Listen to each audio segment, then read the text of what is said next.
Hello, welcome to this edition of the Sports Den. My name is Dominic. Congratulations goes out to the Windsor AKO Fratman football team. They are a perfect 3-0 in the OFC Football Conference. They defeat Burlington over the weekend. Also, the Windsor Stars Pro Soccer team wins a big game over the weekend as well. They'll look to do that again at home this upcoming weekend. Windsor Lancer Soccer team off to a great start on the men's side as they win and tie a game over the weekend. And congratulations goes out to Mary Spencer, another victory over the weekend. She fought here in her hometown, defeated the Alberta champion. Mary well on her way to the Olympic Games in 2012 in London, England. Coming up on this edition of the Sports Den, we are going to talk a little bit about NFL football. Of course, the Detroit Lions, the bandwagon has begun, and we'll get the panel's thoughts about the Lions and their chances. The Detroit Tigers, of course, have clinched a playoff spot. We'll talk about that and their chances in the Major League Baseball playoffs. And also, the most controversial fight perhaps ever in boxing took place this past weekend. Mayweather took on Ortiz, a very controversial ending. We will talk about that and get the panel's thoughts on how all of that unfolded. A couple things to make note of coming up in our area. Of course, Windsor Stars Pro Soccer will take place this Saturday, September 24th, 7 o'clock kickoff at the Windsor Stadium, the Brantford Galaxy to take on the Windsor Stars. Also, OFC football action. The Windsor AKO Fratman will put that perfect 3-0 record on the line. They take on the 1-3 Twin City Predators. 7:30 kickoff time. Don't forget 7 o'clock pregame show. It all comes to you from the Alumni Field. Also, did you know that the Investors Group donated and contributed to several sports programs and charities in Windsor and Essex County? Some of those programs are the Downtown Mission, Salvation Army, Dragon Boat Race for the Cure, University of Windsor Athletics, and the Westby Awards. Investors Group leads by example. They have created a strong corporate culture of caring for our community. It's the consultants of the Investors Group that make it a priority to improving the quality of life in our community where we live and work. The Investors Group Advantage, 519-253-3553, a proud sponsor of the Sports Den. Let's now get to the panel and get talking here on the Sports Den. Sitting directly across from the table for me, a first-time guest here on the Sports Den. Works hard with the Walker Homesites baseball program. He's the travel coach or coordinator? I'm travel coach for the rookie ball players. Okay. Joshua LeClair. Baseball's pretty much done now, isn't it?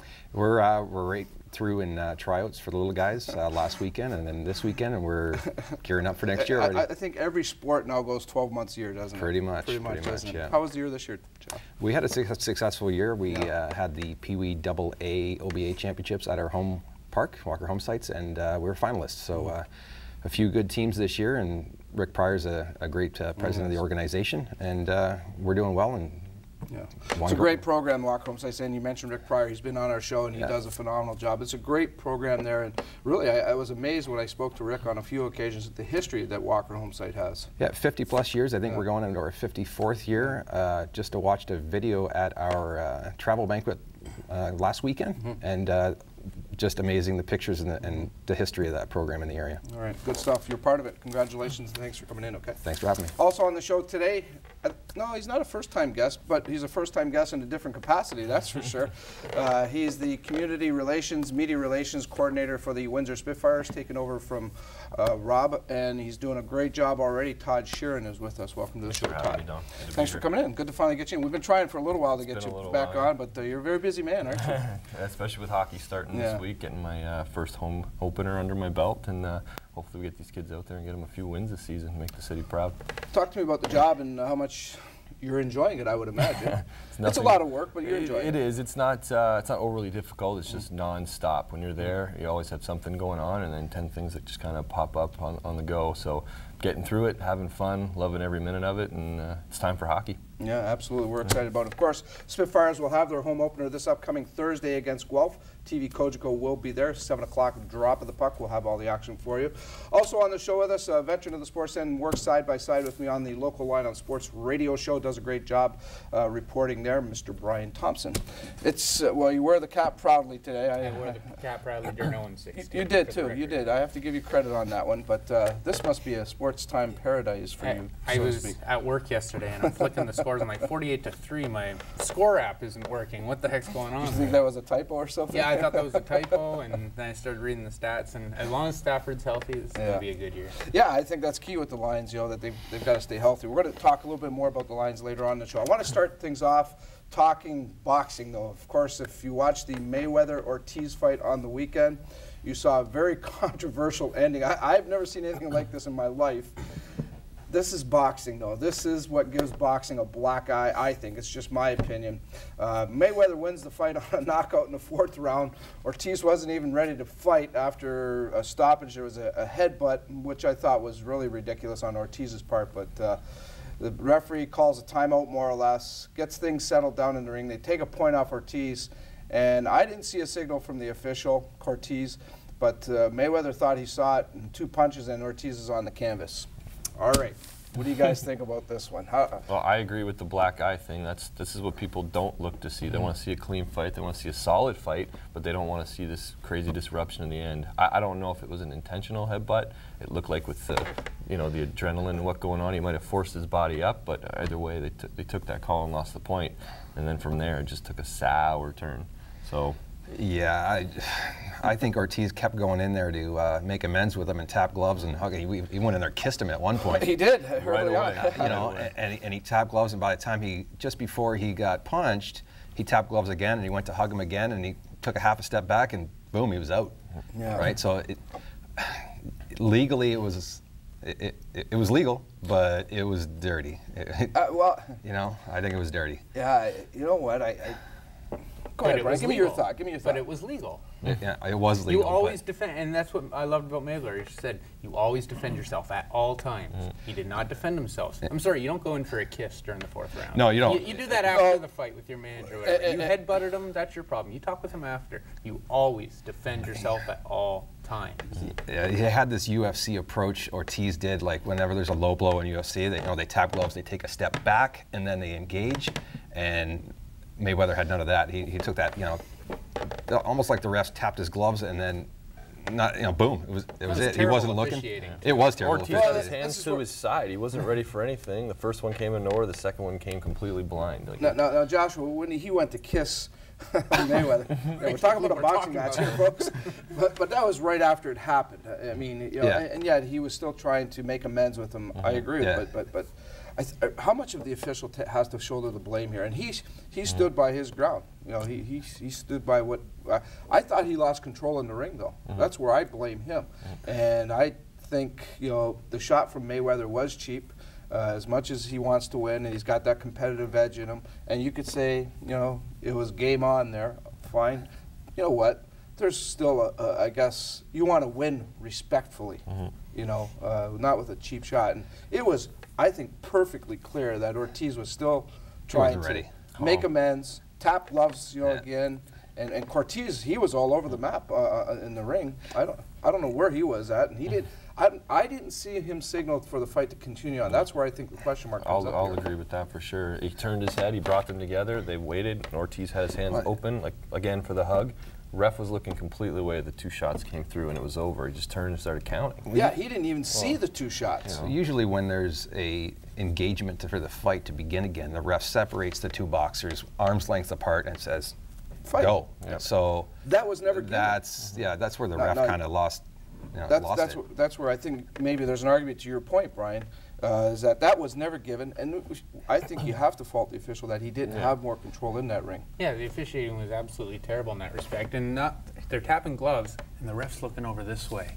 He's not even paying attention to the fight. He's looking over in the crowd. I think he's still trying to deduct that point from the headbutt. Yeah. So I don't think you'll see him on a pay-per-view for a long time. No, well, he was a veteran guy, Cortez. He's done a lot of big bouts. He's done a lot of big bouts. Now, the theory is out there, and this is again boxing, the theory is out there that this was staged. Working in PR, that'd be the first thing that comes to my mind. They're trying to be like patting these guys on the back, right? Way to go. Good job, good guys. idea. But the first thing you're going to think of is, okay, I said the first headbutt didn't look like it was intentional. Maybe it was. It was just, step 1 to step 2 to complete the whole package. But in my mind, that's going to get you to see the rematch. 100%. You're going to tune in to see that fight, for sure. Or it might even sell the Pacquiao Mayweather fight now that much more. And Mayweather always has a hand in the promotion of those fights, so I mean. Well, that's what I was just going to elaborate on. I think there's something systemically wrong with a boxing match that's produced by one of the guys in the fight. How can you? How much money did the loser walk away with? If there's any controversy whatsoever, that's going to come up, right? Better yet, if you are a fan of boxing, I'm not going to pay for that rematch. It goes 4 rounds. You think it's fixed, and I think what's a fight go for today? $65 to watch a fight. Tell you. I'm not Is gonna that what pay it goes for on the pay-per-view? I have no idea, because I'm not paying to watch that for one UFC fight and a bunch of pay-per-view is undercards I don't want to see. $50, so I can imagine the boxing being at least that. Is this a desperate attempt by boxing? Maybe a because desperate of the attempt by popularity Mayweather. of the UFC. Yeah, And let's face it, the UFC has taken a lot of dollars away from boxing. And now they're going to be on Fox too. It just made it more accessible to everybody to see it. So They're definitely in panic mode. I think so. So where does boxing go with this? Do they start promoting this thing, or is there a rematch between Ortiz and Mayweather? Where does the investigation go here? There has to be an investigation. Jeez. Good question. I don't know. How many different commissions got their hand in that? You know, That's every the state. biggest problem. There's an IBF, a WBO, WBA. That's why UFC does so well. But that's going to happen to the UFC, because how many of those pop-up... but they don't last. They don't last Strike because they Force get does bought not out. last. They keep Pride buying them doesn't. out. Yeah. They keep buying them out. Boxing, That's fine. until they But all merge into one, and there's one welterweight champ, and there's one heavyweight. I agree with that. But they This say is there's always not gonna even happen. enough How many are there? contenders in the heavyweight 6, class 7 now to different- make a solid go of it either, Well, right? Why because is the that? people who are coming up watching boxing, they're looking at Muhammad Ali and these other people. They're not looking in the best of shape. They're having all these problems. So what's the allure to play or to be a boxer in this day and age? Fair enough, fair enough. Is there a possibility, and this might be a crazy idea, but I'll throw it out at you guys, maybe to have a rematch and that this fight just didn't count? You knock it off the records. It'd be acceptable. Like it didn't exist. No decision. That won't happen. No, I don't think it will. But somebody in the commission needs to supersede what the ref called in the ring. I mean, was it a clean fight? Was it a fair win? I mean, nobody's going to say it was. I don't think. They're all waiting for the next step to happen now. You might have an asterisk, but the Just ref like is we the are. final decision. What Otherwise, next? Colorado would have that perfect game if you could go back Right, and right. overturn the ref's call. And that could be a whole other conversation. Replays in baseball. No. You know what I mean? So you stand by the decision and how everything went, right? I stand by it wasn't the best ref match I've ever seen, but Mayweather did nothing wrong in my eyes. It was cheap, but whatever. It's not his problem that Ortiz was not defending himself. I don't think it's iffy for me. It's a little gray. It looked cheap to me. I don't know what he was thinking, but he definitely didn't do himself any justice in the post-fight interview either. If you saw that, No, I mean that was just ridiculous. Oh He my got his God. back up as soon as Merchant tried to question him on it. I didn't even know. Mind you, Merchant's so annoying. You tell It me you really wouldn't is. I pay mean- to see Merchant versus Mayweather now? Well, if it was 50 I years would ago pay and he for kicked 50 it, years ago. That's a Merchant pay-per-view said- event for sure. Yeah. Yeah, but yeah, I agree with you. He certainly didn't do the PR thing there. That's for sure. No. You know, but I guess again, it goes all hand in hand, and I think it really sets up the Pacquiao-Mayweather bout. I really believe that's where this is going. I don't think you'll see Ortiz and Mayweather again. I'd be surprised. He if could have that- been a pawn, you know. yeah, as long as Mayweather's not producing that fight, I might watch Well, it. I think that has to happen now, where he can't have that because again, you look at what's happened here. There's no way that what boxing fans are left, anyways, are going to buy into this. Too many shades of gray. Yeah, You're getting to the point with boxing now. You're losing a generation since there's been something compelling. Yeah, exactly. Right? It's like the Tigers from '93 to 03. There's nothing, and there's kids out there that just don't watch. And it's the same thing with boxing. If there's nobody out there, they just don't even know it exists. It's Yeah, not even especially on with free UFC taking TV it over. anymore. It used to be. They used to be on ABC every once in a while. Yeah. Now every single boxing thing is either really terrible fights on TSN or HBO. pay-per-view. So Or controversial when people just get fed up with it.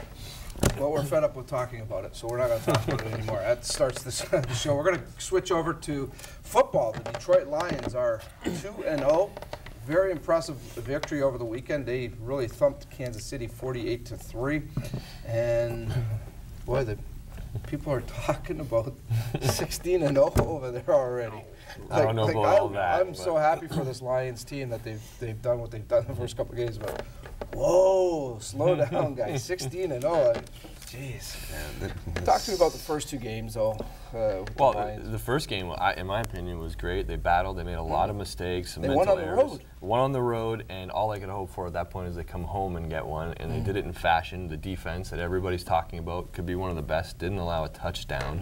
You know, they dumped the Gatorade on the defensive coach at the end of the game. That kind of says it all. It's a spark for the start of the season. Let's go. 2-0. What do you say? 3-0, 4-0 before Monday? Well, when do they play Green Bay? I think that'll be the 16-0. test, right? Well, Green Bay, they've got Atlanta on their schedule as well, at home, mind you. But, Yeah. but I mean, you look at what Atlanta did with Philadelphia. That was pretty impressive. I like that young Atlanta team. They've got some weapons there. you know, I just think the 16-0 talk's got to be put aside for now. I don't think that's realistic. Simmer down. Very premature, extremely premature. But isn't it amazing to me how, and I'm going to give Brian credit, and I don't give him a lot of credit, but even when they went 0-16, he was still a Lions groupie, and that's why he's wearing his hat proudly today. But isn't it amazing how many people jump off and on this Lions?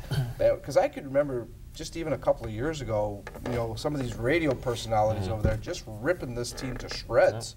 You know, and now all of a sudden it's like they're the best thing since sliced bread. They're gods over there. What have you done for me lately? Better. They're better. Yeah. What we've done for lately, 1-2 games to start the season. We haven't seen that since when? Was it 90, 91? 95. You know, 90. 95. I was high in school grade when school they were good. The last time I remember. Wasn't it 2007 they started 2-0, went 6-2, and then it was about 0-16. that was it. 0-16 Slumped years Denver since we had and anything good 1-7 the rest of the way. Detroit. Yeah. So how good is this team? Again, I think you need to see a test, but you know, they beat a decent Tampa team on the road. They beat a bad Kansas City team at home. What happened to Kansas City overnight here? I mean, they made the playoffs last year. The broadcaster said yesterday, he goes, I don't think Kansas City's a bad team. I think Detroit's just a good team right now. Are they great? Better? I don't know about that. I didn't see that at all. Your start. It was all defense in my opinion, but I can't take any away for the offense either because Stafford threw, you know, for a few touchdowns. Calvin Johnson brought a couple more in. The tight ends are huge for this team right now, and that's going to be a huge penetration point for them to win games. I think you give some credit to the coaching staff because they're sure. finally starting to use Calvin like they should. Throw it out there and let him go get it. I still think the running game's a little bit of a question. Give me your 45-point spread win here. You know, how many shows have I done with you, and all we talk about is Fire Millen? Do you know how nice it is to hear you talking about 16 and 0 and everything? You don't think it was right to not fire Millen? Oh, that was great. I'm just saying, this is a nice change of pace to talk about the Lions. I'm happy for them. I'm excited about this. Schwartz is doing an unbelievable job with this team. I love what they're doing with Calvin because they're not always passing him. They're like, oh, he doesn't get, I thought he'd get 200 yards, but he is a great decoy. And who's getting open now? Nate Burleson's getting great catches. Scheffler is doing awesome. And I love his dances. Please give me more of his dances. The best one ever in Tampa. That was a good Swashbuckled the Bucks. So you think the 45-point win's legit? Oh, it's legit. Kansas City was terrible. They lost to Buffalo. Buffalo. They gave up 6 turnovers to the Lions. 2-0 Buffalo Bills? Yes. 2-0 Buffalo Bills. They're the other Cinderella. I don't want to call it Cinderella story. No. Here's where your test comes. Too early to be They're on the road to the Vikings. The Vikings are terrible. Then they're on the road again to the Cowboys. That's a winnable game. It's the Monday night game against the Bears. That's when they're on national TV. That is going to be, is this season legit or not? And they haven't even seen Fairley. Their number 1 pick, haven't seen. Their number 2 pick is out for the year. Yeah, Sue has not had his breakout game yet either. No. All right, we're going to take a timeout, guys. When we come back, I want to ask you, what will the Lions end up doing? What will be their season record at the end of the year? Will they make the playoffs? Also, we're going to talk Detroit Tigers baseball and their playoff chances. We'll have that for you right here on the Sports Den. Welcome back to the Sports Den. Thanks for sticking around. Before we get back to the panel, let me remind you what's coming up here in the area and also on TV, Coach Go. CSL Soccer, if you want to take this game, and you'll have to go to the Windsor Stadium. 7 o'clock start, soccer action. The Stars will take on the Brantford Galaxy. And also OFC football action, the 3-0 AKO Fratman will take on the Twin Cities Predators. 7 o'clock pregame show, 7:30 kickoff. That all coming to you live from Alumni Field. You can watch it on TV, Kojiko. Joshua LeClair from the Walker Homesite Hawks Baseball Organization is with us. Also Todd Shearon from the Windsor Spitfires and Brian Thompson from the local line on sports. Oh, I got to plug my sponsor, don't I, guys? It's Investors Group. Yeah, good people, that's for sure. Did you know that Investors Group has donated and contributed to several group sports programs, charities in Windsor and Essex County? Investors Group leads by example. They have created a strong corporate culture of caring for our community. It's the consultants of the Investors Group that make it a priority to improve the quality of life in our community where we live and work. The Investors Group Advantage. 519-253-3553. We certainly are proud to have them as a sponsor here on the Sports Den. Detroit Lions, just want to finish up with them before we get to the Detroit Tigers. Okay, what's the record at the end of the year, guys? They're 2-0 right now. I want to safely say, as a lifetime fan like you, through worse and worse, I'm going to hope for 10-6. And I think teams that start 2-0 have a pretty good crack at making the playoffs. So I'm hoping that stands true 10-6 this year. I'm with Todd, 10-6. Yeah. Absolutely. All right, playoffs? Oh, 10-6 definitely make playoffs. Yeah. Do they win the division or wild card though? Green Bay's in that division. And they got to beat Green Bay. That's like we said. I think that comes down to what they do against Green Bay. If they split, they got a shot. If they win both of them, they win the division. If they lose both of them, they don't win the division. But we'll see how happy of a Thanksgiving it will be in Detroit this year. Well, you look at the Monday night game against Chicago and then the Thanksgiving Day game against Green Bay. We'll talk about two marquee matchups and teams to have in on those days. Boy, the fans are going to get just spoiled on those days with some great football and, of course, a lot of tailgating as well. Detroit needs some spoiling. It's been a little while. Yes, it's been a little while. I've been spoiled for a couple the weekends. Red Wings have always been out there front and center. But where are you going with it, Brian? As long as Stafford Don't say 16-0, okay? No, I will say 11-5 in a wild card because I think Green Bay is really strong. They'll go 12-4, win the division. But as long as Stafford stays healthy, you will see a Lions playoff game and possibly one in Detroit this year. All right, 11-5. That sounds good to me. I think they'll make the playoffs as well. I really do. And you know, I've said 10-6 all along, so I'm with you guys on that. I think the key, though, is definitely that these guys have to stay healthy. They don't have any depth after that. No. And the other concern I'm going to say right now, after watching the game yesterday, and I know a lot of people like Java best, okay? He's got some talent there, but I was not impressed with the running game yesterday. You know, he had a lot of short runs. And he got a couple of touchdowns. Sure, they were inside the 5-yard line, things like that. I still think they need to get a running game going. Even though they have some great weapons on the receiving core, you have to have some running. I think they used the running game well. They used the running backs well because Best had how many receiving yards, right? He was 50-50 in his rushing yards and his receiving yards. So I'm more worried about his health.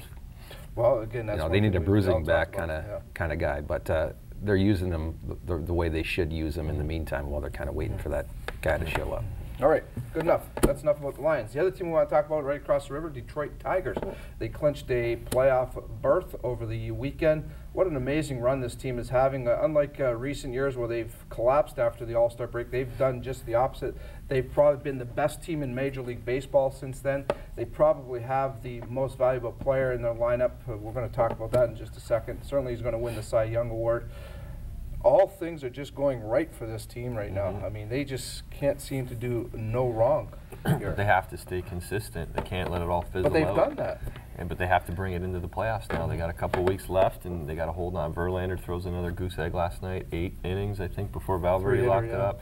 Like, if he goes like that and the other guys give him support 2, 3, 4, even 5, then you got a chance. You got the Yankees and the Red Sox kind of fizzling a bit too right now, but nobody left for the Tigers to have to overdo themselves and work harder to beat right now. They're there. They got to prep for it. I couldn't disagree more though, because they have to stay ahead of the Rangers. They do not want to go back like 06 and start against the Yankees. They want to take on this Red Sox team that, yes, is fizzling big time. But as happy as I am that they won a division for the first time since I was 3 years old, the big problem with this team is they've beaten up the Clevelands and the Chicagos and the Kansas Cities. And like Leland said, it's not their fault. That's who they're scheduled against. But these are weaker teams, and I want to see how they do against the Red Sox and against the Yankees in October baseball. It's a totally different beast. Fair enough. Fair enough, yeah. Well, they got to be as hot as they were beginning of September to compete, I think. They have to. They have to get consistent pitching, too. I'm worried about guys like Scherzer, who's going to be third in this rotation. Fister's doing great. Verlander's amazing. I think they got the best pitching in the American League, right, of the playoff teams right now. I mean, I'm ecstatic. I think it's going to come down to if they can get that home field advantage. It doesn't matter who they play. They can beat any of those 3 teams. Now, Scherzer's got an ERA 2 runs higher on the road than he does at home.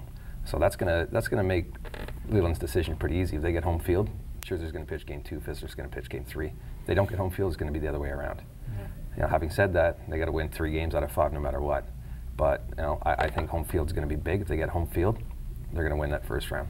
All right. Especially with the fan support, I'm sure they'll get in Detroit, come in. Oh, they're going to sell like out. this. I mean, you know that. It's going to the city's just going to be on fire. It's already on fire. Between them and the Lions. We haven't even started the Red Wing thing yet, but Detroit's just an unbelievable sports town for sure. I don't think anybody can argue that.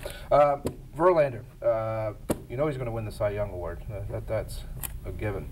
But now they're talking about him for MVP. Is this a fair argument, legitimate argument? Absolutely. I'd say so, yeah. Okay. Absolutely. I mean, it's rare that a pitcher wins MVP. That's why people are kind of debating it. Who's his competition?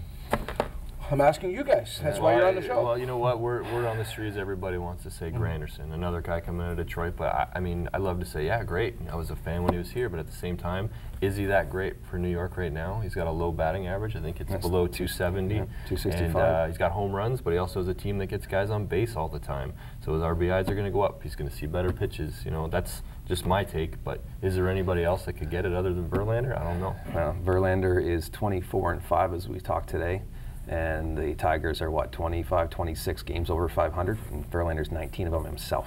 And he's won 13 straight starts. Take him off of that team? No way. So, you know, your competition is Adrian Gonzalez, Jose Bautista, Granderson, Cano. And one of those guys really standing out over the others? No. Verlander has the most impact on his team, or a starting pitcher, any starting pitcher has the most impact on their team. And they make the decision whether they win or not on most nights. So, and that's Verlander's argument. When he was getting interviewed, that's what he said.